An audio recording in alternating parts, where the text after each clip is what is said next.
Good afternoon, everyone, and thank you so much for joining us today for this event, The Future of Work, featuring Benanav and Grace Blakeley. Please note that there is closed captioning for those who would like to make use of it, and that's on the bottom of your Zoom box. And we're also hoping to have a discussion after the two talks, and we'd love to hear some of your questions. So please use the Q&A function throughout the event to post your questions there, and we hope to be able to respond to all of them. This event is part of an ongoing series, COVID-19 and its Afterlives, which includes numerous lectures and conversations, as well as a collection of essays, all of which you can find on the program website. I want to start by thanking Zachary Spitzer, Melissa Negro, and NYU Skirball for hosting us today, and to Melissa Negro for working on this beautiful website. This series is also sponsored by NYU's Office of Global Inclusion, Diversity, and Strategic Innovation, and my thanks to Lisa Coleman, Tara Nakata, and Autumn Rain there. NYU Center for the Humanities, and special thanks to Molly Rogers there, and to Verso Books. I'd like to thank Dan Chang and Jesse Kindig for their help organizing, and to Nicole Aschoff for joining us today. And before we get started, I'd just like to take one quick moment to really celebrate the pieces of writing that we've produced for this series. And I want to thank, of course, the writers who wrote these pieces, but also the archivists and the librarians who helped usher them into existence. And several of these essays relate directly to today's talks, and I encourage you to spend some time reading these, and you'll find links to each of these essays also down below in the chat box. On to introductions for today's talks. Our first speaker will be Professor Benanav, an economic historian and social theorist. Professor Benanav currently holds a postdoctoral researcher position at Humboldt University of Berlin and is the academic coordinator for the research unit reallocation. In August of 2022, Benanav will begin a new position as assistant professor in the Department of Sociology at Syracuse University, and he will also serve as one of the core faculty members at Syracuse's Autonomous Systems Policy Institute. Our second talk today will come from Grace Blakeley, a staff writer at Tribune Magazine and author of, most recently, The Corona Crash, How the Pandemic Will Shape Capitalism, and of the forthcoming Total Capitalism, How States, Firms, Banks, and Empires Work Together to Plan Our World. And they both have new publications from Verso that I strongly recommend that you take a moment to check out. They're excellent. Following Grace's remarks, we'll be joined by Nicole Aschoff, who is the author most recently of The Smartphone Society, Technology, Power, and Resistance in the New Gilded Age, and an editor at Verso. And Nicole is kind enough to moderate our discussion and Q&A. And with that all being said, I give the floor to Aaron for our first talk. Thank you all again for joining. Great. Just going to share some slides here and then take you guys through my talk. So thanks so much for having me. My talk today is just called Automation and the Future of the Work and the Pandemic Economy. And the starting point for the talk is just to think about how at the start of the pandemic, we really heard this idea, this threat or dream or vision, fever dream perhaps, that the pandemic was going to usher on this incredible age of automation. After all, robots and computers can't catch COVID, they can't get sick. And so the idea was that the pandemic was going to accelerate this transition to an automated world. Now, at the time that was happening, we were also seeing protests from workers who were called up in massive numbers to work in warehouses. This is Chris Smalls, if you remember, from the Amazon Staten Island distribution facility, but also from nurses called up in massive numbers, and delivery service workers, and so on. The real human power that powered us through and is continuing to power us through the pandemic today. So this is kind of the context I want to think about what's happening today with regard to automation and the pandemic economy. And is this in some sense the end of work? How is work being transformed by technology during the pandemic age? And you see there the book, The Automation and the Future of Work, which came out last year or so in hardcover and coming out soon in paperback. So to think about this question of automation and the pandemic economy, I just want to remark that, of course, this idea that the economy is being automated ever more quickly is not something that emerged with the pandemic. This was really an idea that came into fashion around maybe 2010, 2013, and then kind of exploded into a huge new story. It even, brought Andrew Yang to the debate stage for the Democratic presidential nomination. But you really see this idea unfolding across the political spectrum. People on the right, center, and left talking about this idea that automation is radically and rapidly transforming our world. So I just want to put some ideas on the table for how to think about that, and then zero in on this question of automation in the pandemic. So one way of approaching this question of what's going on with automation is to see it as a pure technology story. We hear that in the past, technologies tended to merely augment human labor, like people were working with machines, machines were helping people work faster and more efficiently. Whereas today, increasingly, we're told that machines are automating. They're not just helping people work, they're really replacing people, displacing people in production. And we can kind of think about technologies in this way, or the automation discourse encourages us to think about technologies as a raid on this, line between augmenting and automating technologies. Now, in reality, although you don't hear very much about this in the media, there's a real lack of consensus about whether the story that we live in a particularly automation-driven age, whether that story is true. A report by Oxford Martin, originally released in 2013, is the one you hear quoted all the time, that 47% of jobs, they said in 2013, were at a high risk of automation. They didn't exactly say what the time frame was. Basically, every single study since then has significantly reduced this. So the OECD, which is the club of rich countries, they released a report in 2018 that said in reality, only about 14% of jobs today are at a high risk of automation, with the rest of the ones Oxford Martin identifying looking more like augmenting technologies. And this isn't even the OECD statistic, doesn't even suggest we live in a particularly automating age compared to the past when you think about automation in manufacturing, or especially in farm work and so on. And in any case, researchers have long cast doubt on this pure technology story. And I think that we should really think about this when we talk about technology and work. So when you hear talk about automation transforming work, you usually think of it in this way. This is a graph from Time Magazine from the 90s. And it put forward this, or it started kind of something like this in the 90s, but it's associated with this guy, Ray Kurzweil, a kind of famous futurist. And the idea is that computer processing power is just increasing exponentially. And first, it's better than any mouse brain, and then it'll surpass a human brain, and eventually it'll be better than all human minds combined. And that's the singularity. And you get this sense of technology kind of just pushing forward into the future down a preset path. But what researchers have shown for a long time is that the social context of technology matters. There isn't really just one path for technology to follow. Technology has many open possibilities, and the ones that are pursued really have a lot to do with power relations and with where investment and where interest is flowing. And a very famous and interesting example of this when talking about the future of work is actually a little known plant in Sweden that was opened by Volvo in the early 90s. You might think that the assembly line is just the way we produce cars, the way cars have to be mass produced. It's just the most efficient way to do it. But in the 80s and 90s, facing a tight labor market and high worker turnover because these jobs were just stultifying and boring, Volvo experimented with abolishing the assembly line in Sweden. They set up these kind of rotating poles that cars were constructed on, and teams of 8 to 12 workers constructed cars completely from scratch. And they had much more, of a sense of what they were doing, a lot more autonomy, control, and kind of skill building in their actual work. And so when we add this social dimension to technology, we might think about technologies having these like two different axes or two different frames. One is to think about technologies as either augmenting or automating, and the other is to think about technologies as either alienating, reducing satisfaction for workers, or actually encouraging workers in their autonomy, mastery, and sense of purpose. And of course, that has a lot to do with worker solidarity and bargaining power.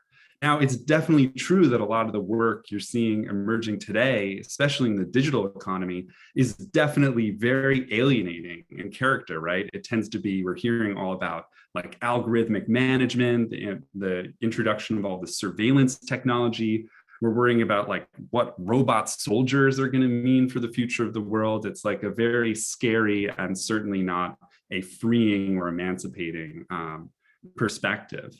But my argument is that there's kind of a missing variable here. There's a missing part of the story that we need to bring into sharper focus. And that's what one might call the macroeconomic context, the economic framework within which technologies and the platform economy are unfolding. So here I take my lead from the research of Juliet Schor, who's done really good work on the digital economy.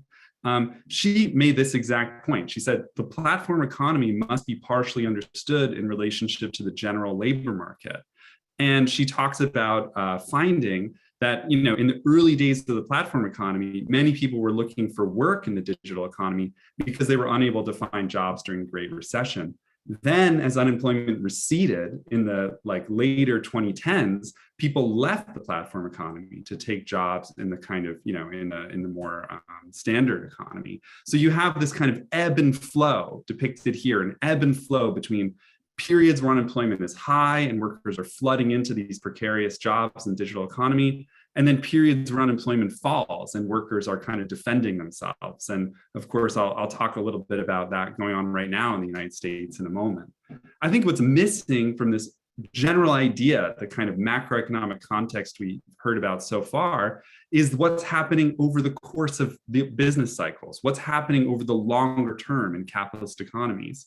And I think the story we need to talk about more, because reckoning with this problem, I think, is driving a lot of the conversation about the future of the economy today, is the problem of secular stagnation.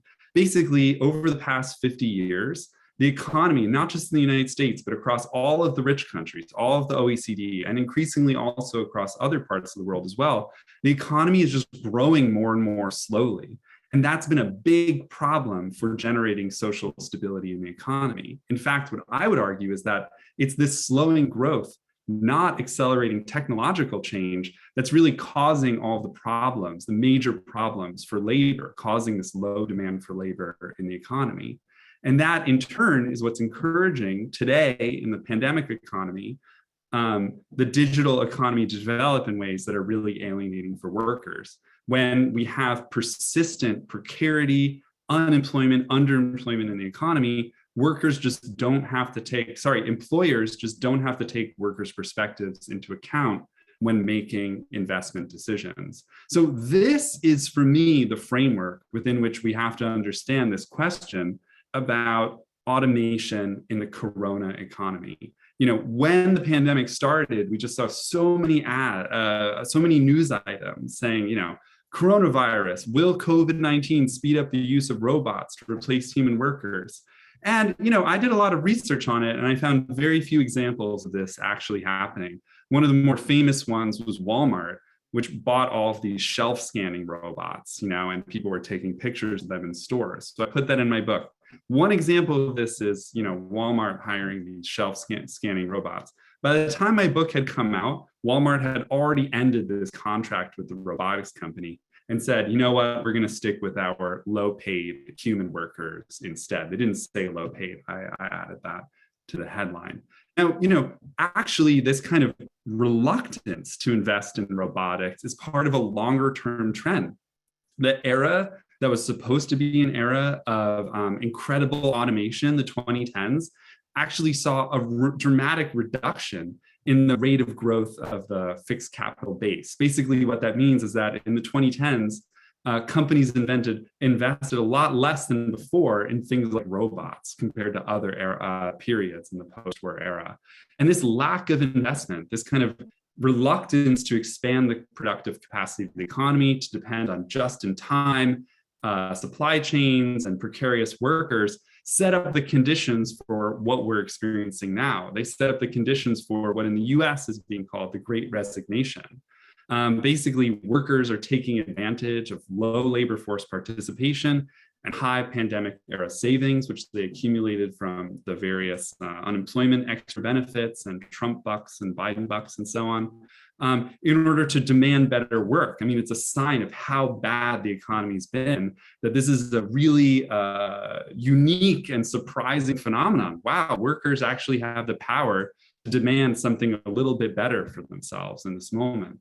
But I'm not alone in saying that I think these conditions in the US economy are unlikely to last, and that what we're going to see emerging over the next few years, unless something dramatically changes, which it might, unless that changes, I think we're going to see this stagnation trend reasserting itself, this long-term trend that the economy is growing less quickly, businesses feel more unsure about the investment climate and therefore refuse to make big investments in expanding production and therefore in expanding the economy. Just to say something about this, how does it affect things to see what's going on in the economy today as not a great accelerating technologically towards some beautiful future, but rather in terms of this deceleration and even stagnation. How should governments respond to the persistence of secular stagnation in the economy? Well, they've mostly treated stagnation as something to be overcome by policy, either Keynesian stimulus and or kind of neoliberal structural adjustment, just kind of pushing workers, to take whatever jobs are available, removing welfare benefits and so on. And actually, much more than people are willing to admit, governments have tended to do both of these things at the same time. And that's why we've seen decades of welfare retrenchment, and accumulating public debts happening simultaneously. What plagues these different policy solutions? Well, it's just, as Bill Gates' face here really says, it's that in a capitalist economy, the decisions of private investors determine the rate at which the economy grows. And they just don't believe that the conditions for long-term growth will improve, regardless of the policies governments adopt. That's why today, the big issue in the US is that companies are making bank. They have made record profits. And instead of using those to invest, they raised prices and redistributed their profits back to shareholders. So, just to indicate this very briefly at the end, I think we need a real alternative to this situation. And that means a break with private control over investment, the private investment that's driving these massive investments in, the platform economy, precarious and terrible work for workers, and not meeting people's real needs in the middle of a pandemic. I'm saying that if investment were both public and democratically controlled, we could achieve a world like the ones that are dreamt up by the automation theorists. And we could do that even if automation turns out, at least for the moment, to be, or full automation turns out to be an impossible dream. So that was a very brief and kind of quick run through, but I'm just trying to stay on time here. So thanks for listening, and I'm excited for the discussion.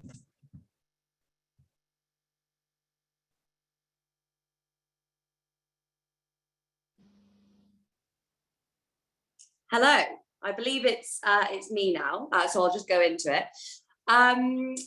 This is actually the first talk I've done in quite some time because I have been working on my own book, the first draft of which I literally just handed in at the turn of the year on New Year's Eve. So I apologize if I'm a bit rusty. I haven't got any slides, so you'll just have to look at my face for the next 10 minutes. I'm going to pick up on some of the stuff that Aaron was talking about there, particularly the comments he was making about the macroeconomy and how the kind of macroeconomic trends that we've seen really kind of take root over the last 10 years, arguably over the last 30 years, and have really become embedded and have been exacerbated by the pandemic.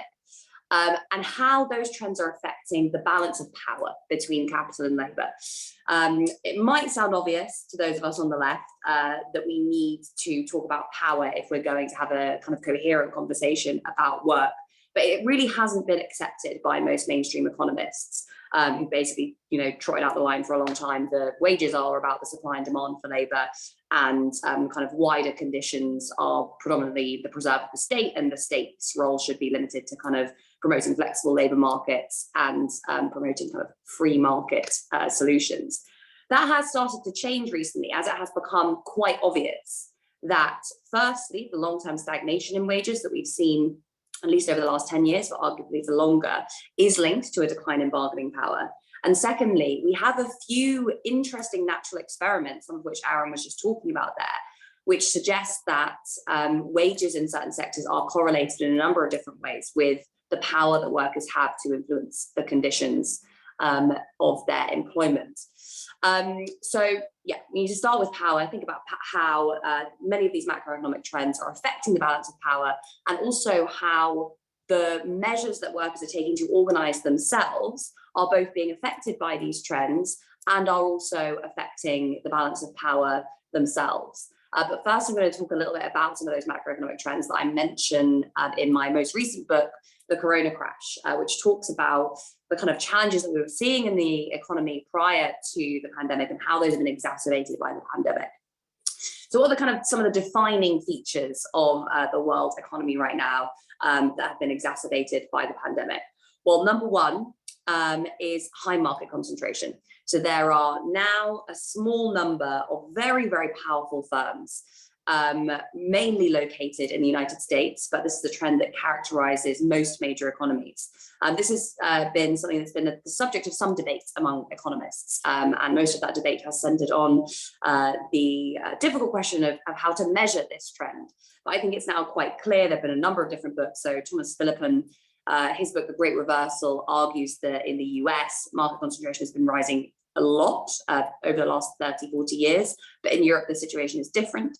A Dutch political economist, Jan Eekhout, actually came back at Philippon and said, no, that's not true. Market concentration in Europe is increasing a great deal, even if it's not quite as much as in the US, and that's been borne out by research with people like Michelle Nar in the UK. So we do know, and I think, you know, to most people, this is fairly obvious. If you look at a small number of companies that kind of affect most of the decisions that affect our lives, then it is quite clear that, for example, the big tech companies are the most obvious one. But also, if you look at most of the products we consume, they are largely controlled by a few very powerful corporate behemoths, and that extends back into non-consumer facing areas of the economy, like agrochemicals, pharmaceuticals. All of these sectors have become increasingly concentrated really over the last kind of 30 or 40 years, but that has become particularly stark during the pandemic.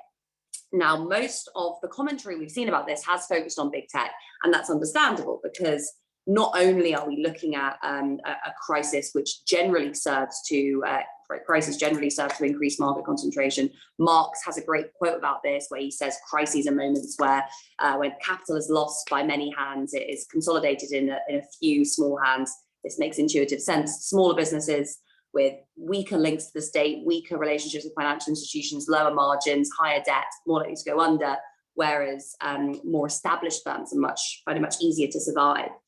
And this has been the case over the course of the pandemic. But obviously, there has been a particular situation that has affected big tech, which, as Aaron was mentioning at the beginning of his talk, you know, these firms have increasingly come to mediate a lot of our interactions online, come to mediate the way that we work. A lot more of our lives have been taking place online, and that has affected the power of many of these firms. The kind of archetypical firm, and I'll come back to this later, which encapsulates a lot of these trends and gives us some indication of what the future of work for at least many of us might look like, is Amazon, which has obviously become extraordinarily powerful over the course of the pandemic, but it's a story that goes back much longer. The second trend, and I won't spend too long talking about this because Aaron has already done an excellent job covering a lot of ground, is low productivity and low productive investment. This is a long-term problem. This is, as Aaron was mentioning, referred to a lot of economists as secular stagnation, secular meaning long-term. And we don't, basically a lot of them are kind of unsure as to what is driving many of these things. Some say it's because technological progress has slowed down completely. Some say that technological progress isn't feeding into society as a whole. Some say we're just not measuring it right. But I'm personally convinced that we're talking about a couple of different things here, and it is quite obvious that we are talking about a couple of different things, not just one major trend. And it's probably, as someone like Aaron might say, a combination of overcapacity in manufacturing, which is reducing investment and is actually preventing a lot of the kind of existing stock from being destroyed in order to, well, as you would expect during a crisis, and therefore investment increasing as that crisis wanes. But also the growth of the terribly named services sector, which encompasses a whole bunch of very, very different activities. But in a lot of those activities, productivity increases are naturally less significant. So low productivity and low investment, these have been defining features of our economy very obviously since the financial crisis, but actually like significantly before that as well. They were just hidden by this big kind of bubble that was taking place in asset markets. And speaking of bubbles in asset markets, this is another defining feature of our economy today. And again, it dates back particularly to 2008, but it's become extraordinarily powerful during the pandemic. So we're seeing this combination of easy money, which is basically a policy brought through by central banks, asset bubbles and high debt, and all of these things are obviously linked. So naturally, we can trace this back to the introduction of quantitative easing, which you could look to in 2008, but actually dates back to Japan in the 1990s. If you want to go even further, you can look at the way in which Japan's policy experiments with QE actually can be traced back to the Greenspan put in 1987, but that is a story for another day, a bit nerdy. So Japan first introduces QE in the wake of its big housing bubble. And effectively what this means, as many of you will know, is central banks creating new money and using it to purchase long-dated government debt. Now, previously, central banks had only fiddled around with short-dated government debt to influence short-term interest rates on the basis that they were trying to align short-term interest rates with the natural long-term interest rate. Now, economists define secular stagnation as the fact that negative real natural interest rates are required to equilibrate unemployment and investment. So this question of like the long-term real interest rate has become very politicized in recent years, not least because when central banks decided they were going to try and influence this long-term interest rate by buying long-dated government debt, they basically renounced this idea that they were trying to align short-term and long-term rates so that their job wasn't really political, and actually said, no, we're going to set interest rates over the long term. Now that is much more significant than it sounds, because it effectively means that central banks have a huge amount of power to determine the conditions that shape investment, that shape inequality, that shape a lot of things in our society. And we've seen this with the effects of quantitative easing. So between 2008 and the pandemic, I think it was central banks created at least $10 trillion worth of new money. This is the big four central banks: the Bank of England, the Bank of Japan, the ECB, and the Fed. And since the pandemic, QE has just taken on a whole new life of its own, particularly in the US, where you've started to see the central bank intervene in a whole swathe of asset markets. So backing up, corporate debt, mortgages, the auto debt market, all of these different markets for debt. And the result has, as we've seen, been a dramatic increase in asset prices, even in the context of this long-term stagnation. So we're seeing long-term stagnation, rising asset prices. What accounts for the difference between this and this? It's just a huge mountain of debt. And debt now globally has risen to it's more than 3 times the size of world GDP. It was 3 times the size even before the pandemic hit, which is really quite unprecedented. And sure, some of that is sovereign debt, largely in the rich world, accounted for by the impact of the financial crisis, but a lot of it, a huge amount of it, is corporate debt and household debt, which creates long-term challenges in terms of financial stability. Fourth, inequality. We all were told for a very, very long time that inequality was dead, history was over, everyone was converging on the rich world, and within the rich world, everyone was becoming middle class. But particularly since the financial crisis, it has been back with a bang. The data has lagged. So again, in the UK and less so in the US, but in the UK, certainly in parts of Europe, we've been told that inequality hasn't been rising. Recent evidence suggests that that isn't true. A lot of the data economists were relying on was flawed, largely because the rich both avoid their taxes and their income and wealth is very fungible, so they can move it around in a way that makes it difficult to analyze. But we now know that income inequality has been increasing, and again, that is connected to all of these trends I've just been mentioning, but also a lot of other kinds of inequality. So particularly wealth inequality. Those savings that Aaron mentioned are highly unequally distributed. So we've seen this trend over the course of the pandemic of savings ratios, which have stayed very flat for a very long time, suddenly skyrocketing in a lot of rich countries. And that's been basically because people have been forced to stay at home. They've had less money, well, they've had less time to go out and spend their extra money. Fewer expenses often, and often in certain sectors of the economy, no loss of pay. So higher incomes and lower expenditure, augmented in the US by these big stimulus checks. But these things are highly unequally distributed because those who've been unemployed, those who have high levels of debt already, those who haven't seen their expenditures fall maybe because they've had to continue going to work, haven't been able to accrue those savings. And where are those savings going? They're going into stock markets, they're going into cryptocurrency, they're going into NFTs. Basically this is meaning that trend of asset price inflation that I mentioned is serving to dramatically exacerbate wealth inequality. Wealth was already highly unequally distributed. In the US, I think it's the top 10% of Americans own 80% of the shares. It's less than that, I think it's 1%, own 80% of the shares. So inflation in share prices has really just served to increase these people's wealth. It's why basically we've seen the pandemic create all these new billionaires. It's basically been a policy decision that has been undertaken by central banks to augment the wealth of those at the very top of society. Other kinds of inequality are increasing, both because of pre-existing trends and because of the impact of something like a pandemic is going to fall differently on different groups in society. So regional inequality, a big political talking point because of the political implications it has in our society at the moment. That's getting much worse.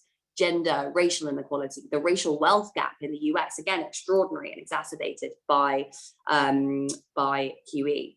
So inequality is very much back with a bang and here to stay. And finally, globalization. So this slowdown in globalization has been evident actually since the financial crisis of 2008, when both trade and financial flows slowed dramatically, particularly financial flows slowed dramatically, largely accounted for by just the massive contraction in the interbank market that took place over the course of the financial crisis and never really recovered to pre-financial crisis rates. And yet this slowdown in trade has obviously been exacerbated by a pandemic that has seen real restrictions placed on the movement of goods, the movement of people, less so the movement of capital, but those two things often go together. So again, very significant slowdown in globalization, which was also one of those things that we were told for a very long time was inevitably going to continue forever. Like automation, it's one of those words that is invoked generally by liberals as these kind of apolitical, big trends of our age that are going to reshape the way that we live. But of course, all of these things are really deeply affected by power relations and also feed into power relations. Now, all of these trends are of course linked. So high market concentration is associated with lower wages because firms have monopoly power in the labor market. It's associated with low investment. As Aaron was just saying, a lot of these firms are sitting on huge, huge piles of cash that they don't want to invest productively. They'd rather either invest them in financial markets or actually just sit on them and take out new debts because it's tax efficient to do so and use that to invest in financial markets. So a huge amount of financial engineering going on in these big multinational corporations, as you would expect. There's a lot to be gained and a lot of tax to be avoided from doing so. And we know that high market concentration is associated with lower levels of investment, low rates of innovation, along with a whole host of other social ills. Easy money also exacerbates market concentration. Big, powerful firms are much better able to get access to financing, which, as we've seen, people say that M&A comes in these waves, but really we've seen a kind of unbroken wave of M&A that's taken place since the 1980s, fueled in large part by easy money, and that's picked up again a huge amount since the pandemic. I don't know if anyone watches the show BoJack Horseman, but I really like that in BoJack Horseman they have this big conglomerate that owns all the companies that they talk about. It's called like AOL, Time Warner, Halliburton, Pepsi, Trader Joe's or something. And I looked into this a bit, and many of those companies that they've mentioned have actually just been through recent mergers, which kind of gets to the nub of what we're seeing here, which is a really extreme trend. Low wages and low investment are also linked. So this is a very interesting topic and one that I think will need to pay much more attention to post-pandemic. But there is a clear case for saying that low wages actually reduce productive investments in labor-saving technologies because, as Aaron was mentioning, why would a firm bother investing in an expensive robot when they can just hire cheap labor that they can really subject often to pretty horrendous conditions in order to increase their profits. And again, this feeds back, low investment leads to low productivity, which again constrains wage growth. And the slowdown in globalization, whilst globalization is often said to be associated with rising market power globally and has been, but the slowdown could also consolidate the market power of a number of existing firms because it constrains the ability of new competitors to emerge. So all of these trends, bar potentially the slowdown in globalization, depending on how you look at it, suggest a concentration of power, of the power of capital in the rich world, but also, in the global economy as a whole. In the global south, because most of these kind of very powerful firms are headquartered in the global north, these trends are experienced quite differently. At the moment, we're seeing basically unmitigated disaster in much of the global south, both because of this long-term trend of rising unemployment, which Aaron has written about brilliantly, associated with this decline in employment in agriculture, which those two pieces you wrote in the NLR I thought were fascinating, and obviously the book is great as well. But yeah, so rising unemployment, a massive debt crisis. Obviously, when the pandemic hit, we saw the largest outflow of capital ever recorded from the global south, and that simply hasn't been addressed.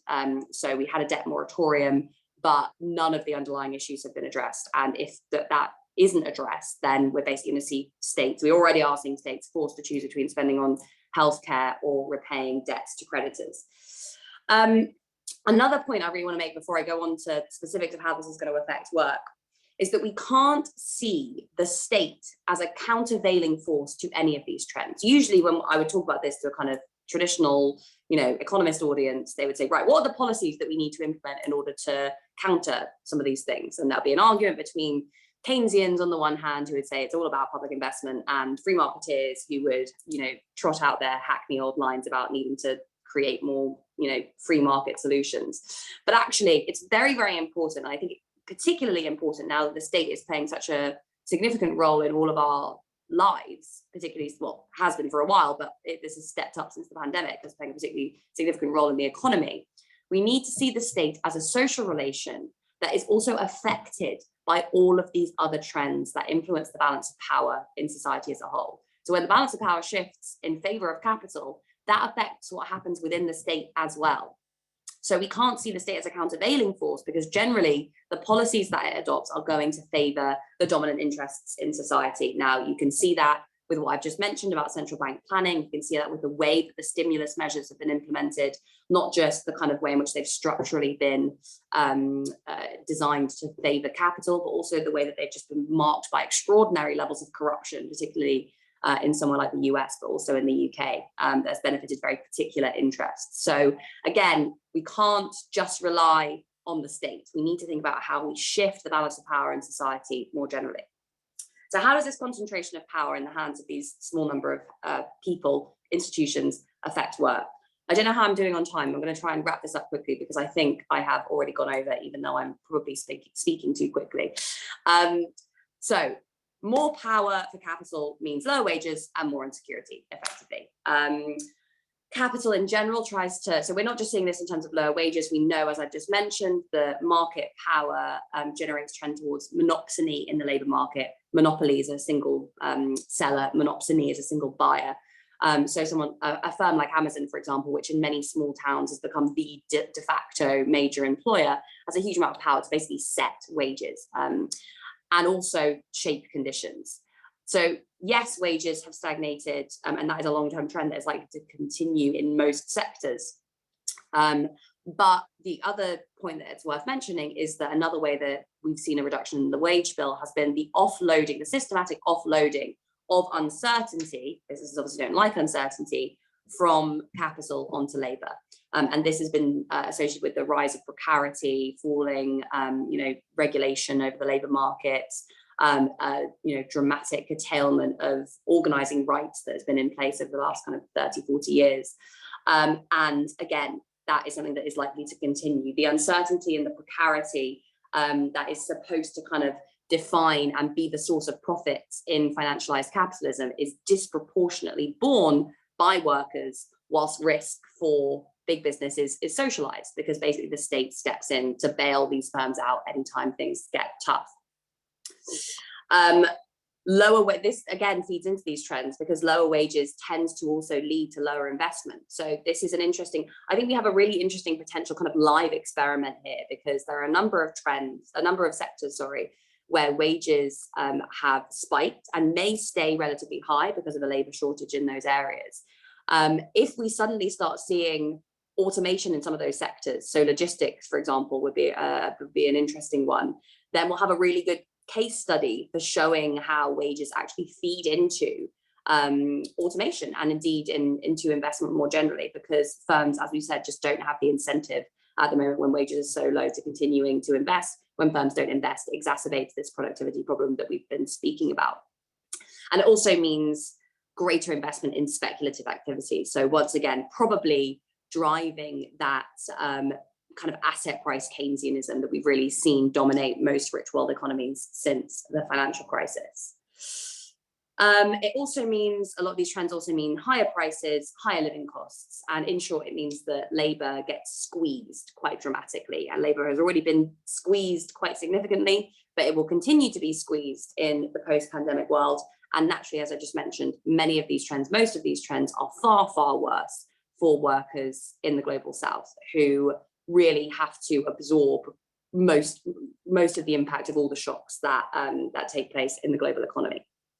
But where there is power, there is resistance. And we are already starting to see the seeds of this resistance take place, because whilst particularly monopoly power and financialization are associated with this imbalance of power between capital and labor, there are also some strategic opportunities for labor. Now, again, coming back to Amazon. Amazon is this huge, extremely powerful firm. It has what a lot of scholars call kind of corporate sovereignty. It's not just a firm, it is an entity with a huge amount of sovereign power, both because it is able to influence the state and because it is able to shape the conditions of investment that determine basically what society looks like.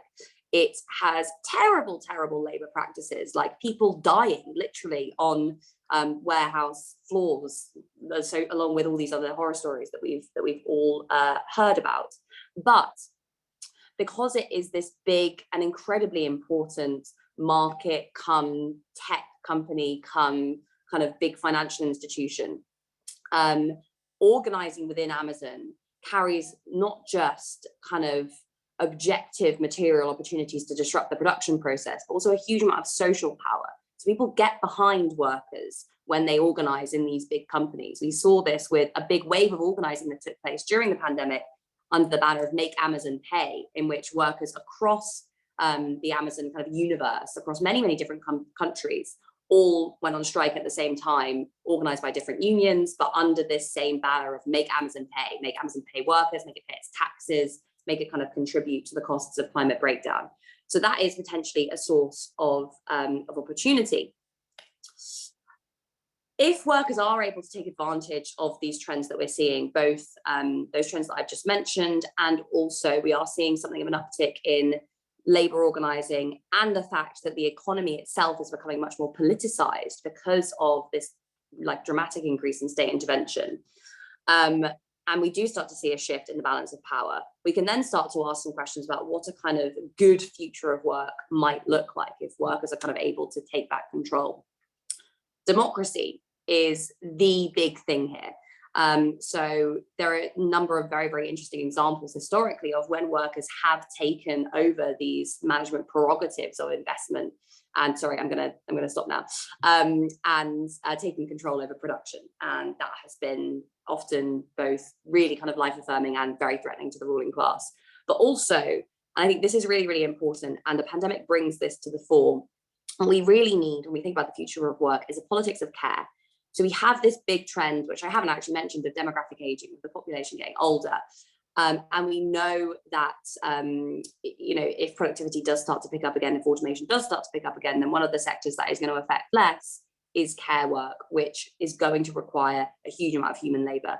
Care workers are some of the most marginalized, poorly treated, poorly paid workers in our society. They're difficult to unionize. It relies on women, it relies on immigrants. And investment in care as part of, I would say as part of a Green New Deal that aims to democratize society and promote sustainable investment, I think is a real potential win for those of us on the left who can say, look at what's happened over the last 2 years. Look at the way our nurses, doctors, care workers have systematically been placed on the front line in this war against the virus. We need to reward their work and actually treat it as work and pay it properly and promote better conditions, not just allow private equity firms to buy up all our care homes, strip the assets out and load all their debt onto workers. So a better future potentially looks like workers taking back control of many of these trends, democratizing their workplaces. It looks like public investment in care and green and sustainable technologies. And I'm going to stop there because I have already spoken for far too long. Thank you. Thank you, Grace. And thank you, Aaron. Can everybody hear me okay? I'll just take that as a yes. Okay. We have a lot of questions in the Q&A and not too much time left, but I would like to ask each of you a question of my own. I'll take my prerogative here as the moderator. But first, thank you both for your presentations. Really interesting, so much to discuss. I wish we had a longer period of time.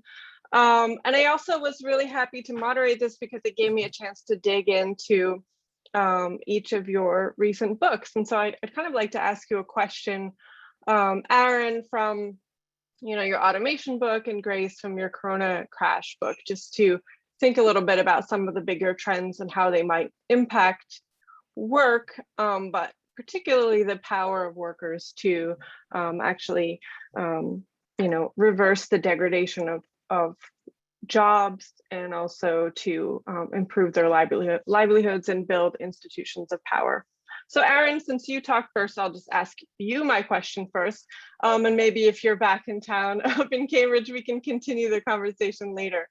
But I was curious when I was reading your book. So automation discourse suffers from a kind of technological determinism, which promotes a kind of fatalism, right? Where for both workers who are imagining their future replacement by a robot, but also consumers, right, who feel like they have no power to actually stop the appropriation of their data or the use of that data to surveil and control them, both in the present and the future. And it got me, thinking about this as a discourse. There are a lot of echoes. The automation discourse echoes a lot of the discourse from the globalization kind of narratives that we heard in the 90s, and a similar kind of fatalism. There it was a race to the bottom, and this kind of coercive message that your plant will shut down, the need to make concessions and so forth.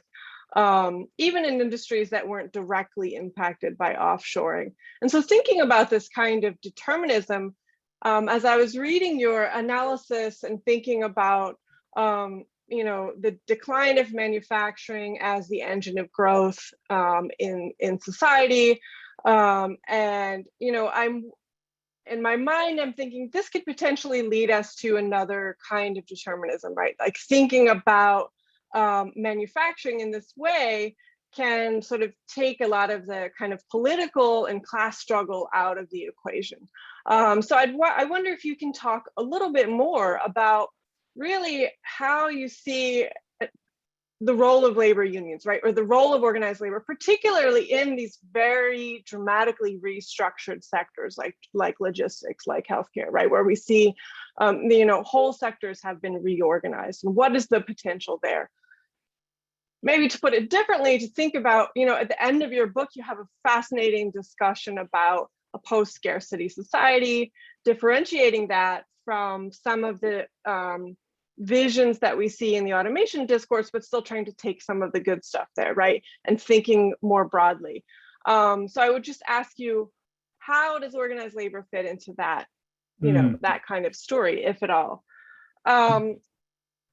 So that's my question for you, Aaron. And then Grace, I'm just gonna give you my question too. That way, when we come back and you're done, we can dig into some of these great questions that are in the Q&A.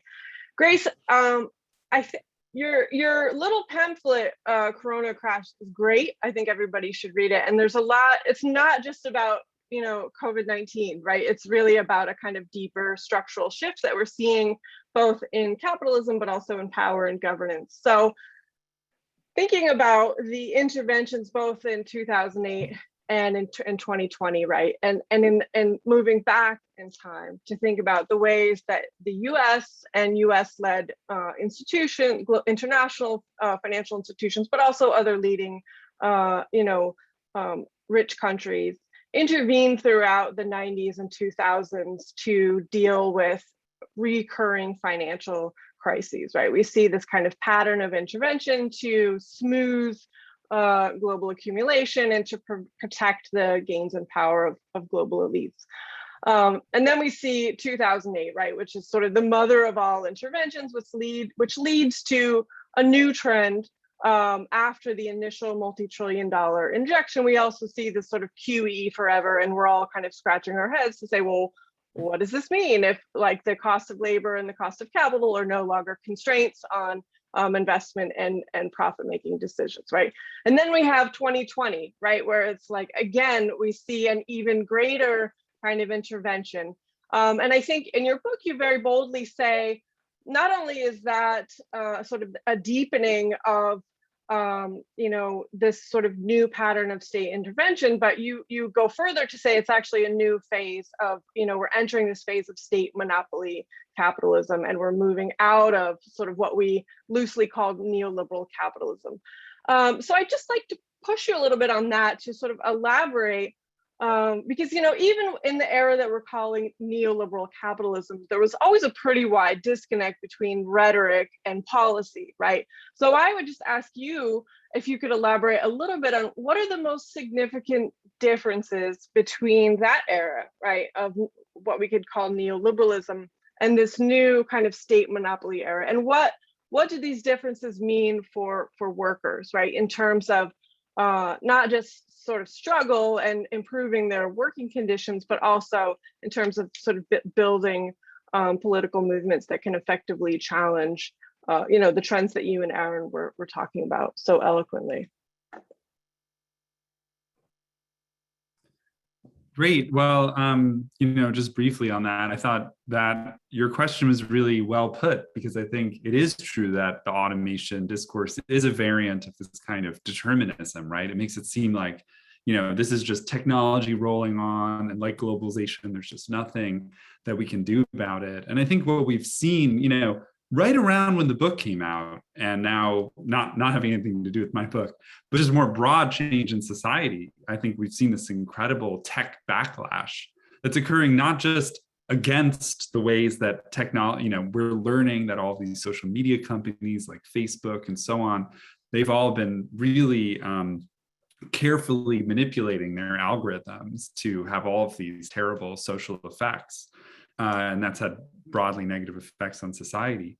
But also, the tech workers themselves have increasingly realized that they're working for horrible companies, that, the idea of Google's not being evil and all of that stuff turned out to be cover for becoming a glorified advertising firm and then getting all of these military contracts from the government, right? So I think there's a general sense of like a repoliticization in our current moment around both tech and globalization. And then that's itself really interesting.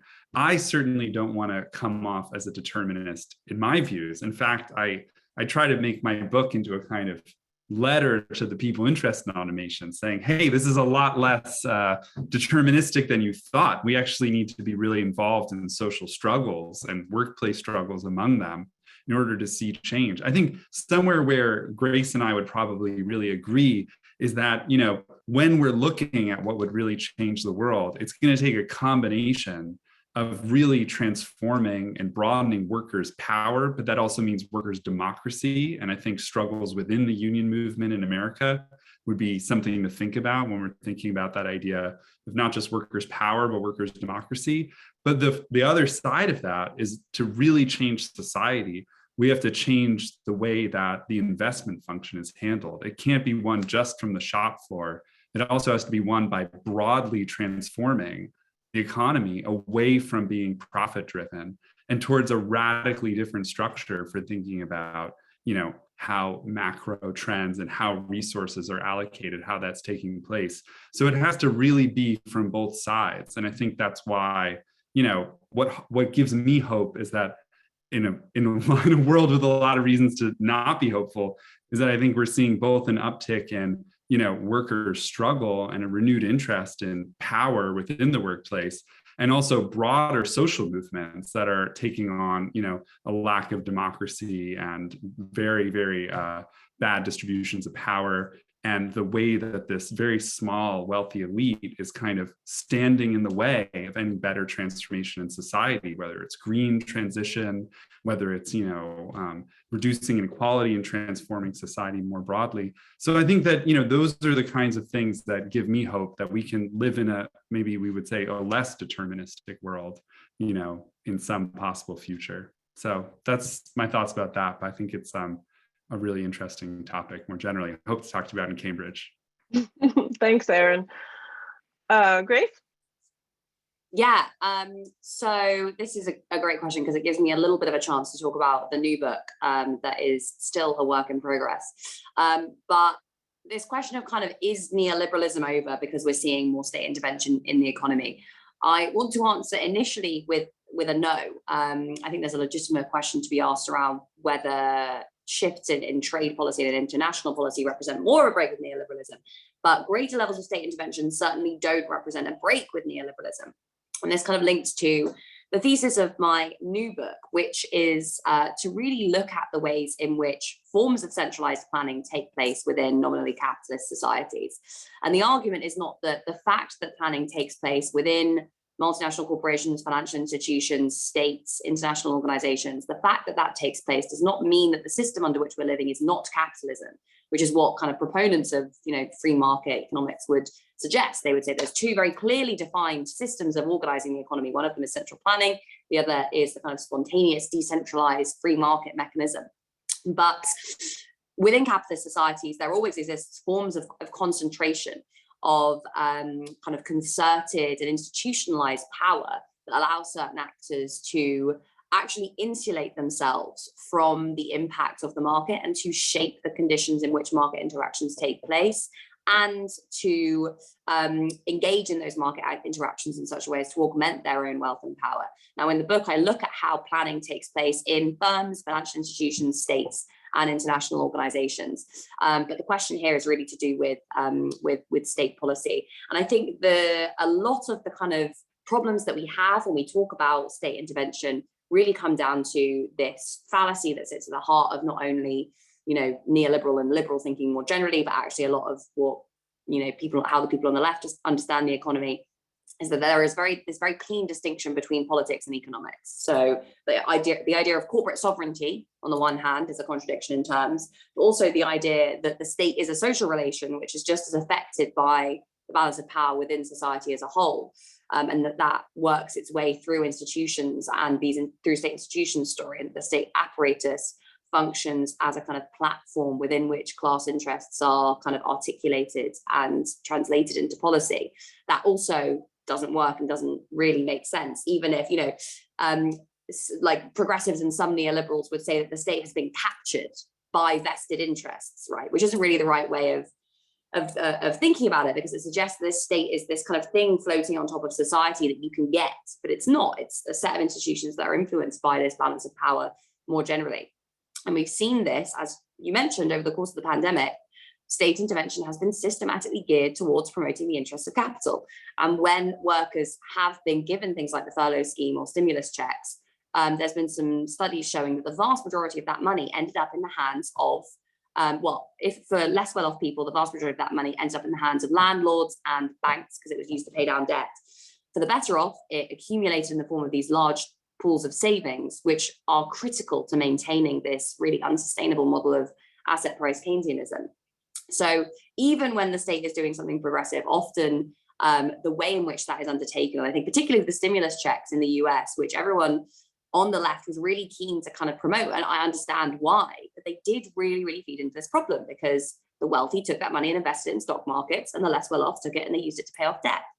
And the whole way that things like the Paycheck Protection Program in the US were managed, astonishingly corrupt. not least because of the substantial amounts of money that ends up in the hands of policymakers, of people who've been implementing this program themselves.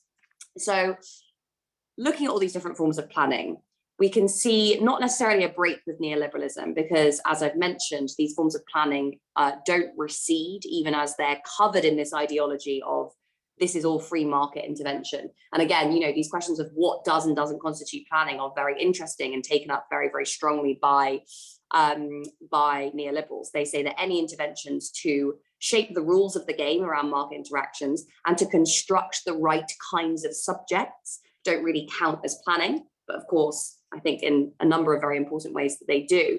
But also, obviously, it relied on this constant, massive implicit subsidy, the whole explosion of financialization that took place under neoliberalism, and that hasn't changed. I think what we are seeing potentially is a kind of a new era of planning, really, in which the interests that feed into it and the fora in which it takes place are changing. And that links to Aaron's point about how we are living in an increasingly politicized moment, because I also think that state management of the economy will become increasingly politicized, having been technocratized for the last 30, 40 years, because it is just becoming so obvious that so much of what is going on in the economy is really being determined and shaped by the state. So the fact that that happens then potentially creates pathways for more kind of coherent lobbying and organizing within the state apparatus on the part of workers, provided that we can get through this first stage, which is just resisting the massive decline in organizing and trying to kind of democratize many of these movements. Thanks, Grace. That's great. There are a lot of questions here, so I think what I should do is just kind of throw a few out there at a time, and you guys can decide whether and how you want to answer them. So the first question, and we're not gonna be able to get through all the questions, so apologies in advance, but I'll try to ask some of the first ones first. So one of the questions is, and this is a great question, Sydney asks, in many ways, the pandemic has exposed the increasingly global nature of myriad economic and social systems. How can we think of automation in light of global capital and labor flows? And I think that you both might have something to say about this in different ways. Another question is, and this is, because we ended up talking a lot about tech today, does the US need better and stronger antitrust laws to break up these big companies and their market concentration? What needs to be done? I'm afraid Amazon is too big, Facebook too. I mean, this is a really interesting question that I think a lot of people on the left are grappling with. And I'll just ask one last question. So first is about global flows. Second is about antitrust. The third is, the big, this is about interest rates and, of course, our recent concern with decades high inflation, right? So the Fed plans on increasing interest rates soon. Will this help ease pressure on markets here in the US and around the world? And I would just add to that, the economists that were talking recently about this, high inflation and saying very soundly, well, this doesn't have anything to do with increasing worker wages. It's a bunch of other stuff that we don't really understand. So yeah, if you guys want to respond to those in whichever order you prefer or whatever. Grace, do you want to go first? Oh, sorry. Yeah, okay, I'll just try and cover those two last ones briefly. Antitrust. I mean, there's so much to be said on the way that the antitrust has shifted over the last 50 or so years. In the post-war period, there was this Keynesian approach to antitrust, which is very much based on the idea of the social good, basically, and does market concentration affect the general welfare in a negative way? It's quite a broad understanding of competition. Obviously, in the 1980s, that shifted. Competition authorities came firstly only to focus on price as an indicator of market power. That obviously doesn't work when you're dealing with digital monopolies. But secondly, their caseload shrank, but also they were just much less likely to intervene because there was this whole narrative that government failure is generally worse than market failure anyway. So we saw a decline in caseloads and a decline in kind of successful cases being brought. And this obviously, helped to feed into this big increase in M&A activity. Having said that, just going back and changing the way that antitrust works isn't going really to kind of fundamentally affect many of these things, if it's even possible. And the reason I say if it's even possible is, again, coming back to this question of what is state power and how is it how is it used, how is it experienced in a capitalist society? For as long as we have a huge amount of concentrated power in the hands of these big tech companies, then antitrust law within the US, where just the mechanisms linking, big business and the state are just so obvious and so, very deep and entrenched, is not going to change in any substantial way. We've seen this, there's been so much talk recently, Lena Khan talking about how they're going to break up big tech, all this kind of, huge stuff that's going to be happening. And the US has barely even kept pace with Europe on things like GDPR. Now, of course, it's easier for Europe because many of these companies aren't based in Europe. And ultimately, you saw the kind of regulation of big tech become something of a pawn in the trade war when that was heating up.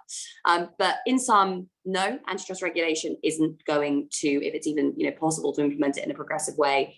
Again, there will be ways around it. Regulation is never sufficient to kind of deal with concentrated corporate power. I think really the only way to think about how we can start to shift some of these trends is just to focus on organizing and resistance. So organizing and resistance within the firm, but also in society as a whole. And these movements that you're seeing, so I'd really encourage people to go and look up Make Amazon Pay. Really exciting kind of internationalist mobilization that brought together workers from all around the world and really focused attention on Amazon and kind of, politicized it. I mean, if we're talking about the politicization of the state, then we also need to be thinking about the politicization of these companies that have a huge amount of power. Again, I'm talking too much, so I'm going to go on to the next question. Interest rates and inflation, again, a fascinating time. Initially, kind of, a few years ago, I would have said the right is going to kind of step on its own toes by thinking that the response to the pandemic and the post-pandemic world is going to require an increase in interest rates. And if you increase interest rates, that's going to burst the asset bubble upon which their success has been dependent.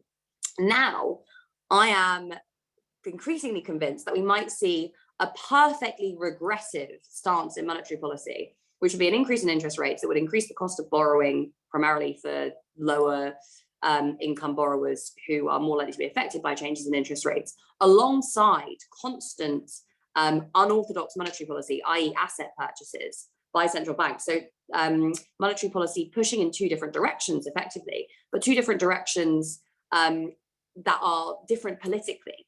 So rising asset prices help the wealthy, lower consumer prices are, all about kind of maintaining the value of assets relative to the rest of the economy. And that the impact of those interest rates is primarily going to be felt by the least well off. So it would be kind of a very interesting time to see monetary policy pulled in these different directions. And it would be very, very obvious what was driving that, which would be politics. Thanks, Grace. Aaron? Great. Yeah, I'll just say something briefly about the first question about global capital flows and automation. I think that, something I wrote about a little bit in my book is that when people think about automation, the big thing people were talking about was usually self-driving cars. And there's a whole story there about predictions about how these were right around the corner. They're supposed to already happen a few years ago. And now analysts are saying it might be as much as 20 years before, we even see 9% of cars on the road actually being self-driving. So a lot of these kind of automation technologies are getting kicked down the road like an old can or something. But one set of technologies I think we should pay attention to and maybe should be concerned about because of the way that they might affect global supply chains are technologies that finally make it possible to automate some of the work at the very bottom of global supply chains. So one thing that might be happening, for example, is that in textile sewing or in shoe manufacture, we're starting to see some technological breakthroughs that might mean that these jobs, and again, terrible working conditions, all of the caveats apply. But as Joan Robinson said, what's worse than being exploited by capitalism? It's not being exploited at all. Yeah, what we might see is that some of these technologies in textiles and shoes might actually make it possible to automate a lot of that work and put huge numbers of people out of work across the globe at the bottom of these supply chains. So I think that there are interesting and kind of frightening possibilities. I'm not a complete naysayer about automation. It's obviously happening. It's just happening more slowly and in fewer lines than it was happening in the past. But some of the places where it might really be happening are in these, far-flung global supply chains where, very poor people depend on this kind of work for their survival. That's not a world that I want to live in, of course. I think the world's going to have to deal with these kind of international flows of resources in a totally different way. And I think, the thing we really are going to have to think about in the future is obviously the link between green transition and global reparations for colonialism and imperialism. That's the future of a positive account of kind of global resource flows. But there's a lot of very dubious and dangerous stories one could tell about a much less appetizing and emancipatory future. So I'll stop with that. I know it's also quite late where I am and where Grace is, so. Yeah, I'll take that as our cue to wrap up. There were just a couple more questions there. Maybe folks can send you both an email if they'd like to follow up. But I just want to thank everyone who came today to listen to the talk. And also David and Melissa and NYU for organizing it. And of course, our panelists, Aaron and Grace, who have given us a lot to think about. And I hope that we can continue this conversation. I know I have a lot more questions. I look forward to both of your forthcoming books. Yeah, so with that, I'll just thank everyone for coming and see you at a future event. Thanks so much. Bye.